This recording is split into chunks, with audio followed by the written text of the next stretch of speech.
আমার সুযোগ আছে নাকি?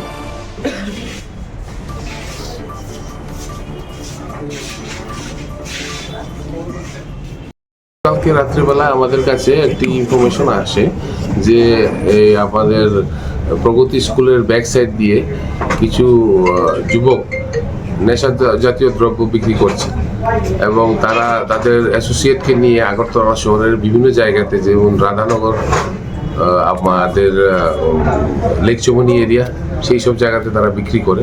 সেই মোতাবেক আমাদের ইনফরমেশনকে আমরা আমাদের লিগ্যাল অ্যাকশন নেওয়ার জন্য আমাদের একটা টিম গঠন করা হয়। আমাদের টিমে আমাদের এখানে যারা আমাদের সিনিয়র অফিসাররা ছিল, প্লাস আমাদের রামনগর আউটপোস্টের অফিসার ইনচার্জ শুভেন্দু দাস, এখানের ইন্সপেক্টর ডালং এবং আরও যারা ছিল, তারা সবাই মিলে আমরা গিয়ে ওই জায়গাতে আমরা রেড করি। রেড করার পর আমরা দুজন ড্রাগ প্যাডলারকে আমরা গ্রেপ্তার করি। তাদের নাম হচ্ছে, একজনের নাম হচ্ছে বান্টি নায়েক, আরেকজনের নাম হচ্ছে সুজিত রয়। তাদের সঙ্গে আরও অনেকে ছিল, তো কিছু সংখ্যক যারা ছিল তাদের নাম আমরা পেয়েছি। তাদেরকে আমরা খুব দ্রুতই গ্রেপ্তার করব।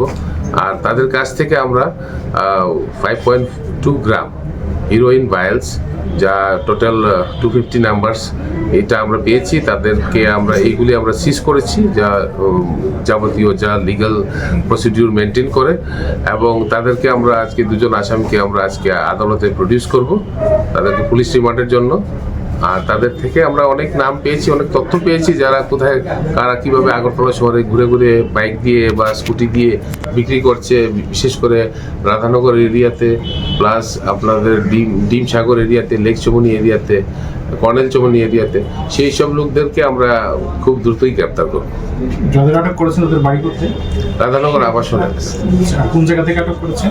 তাদেরকে আমরা প্রগতি স্কুলের ব্যাকসাইড থেকে এদিক থেকে আটক করেছি। যে ড্রাগসগুলো পেয়েছেন তার বাজার মূল্য কত হতে পারে? বাজার মূল্য 1 লাখ টাকা। 1 লাখ টাকা।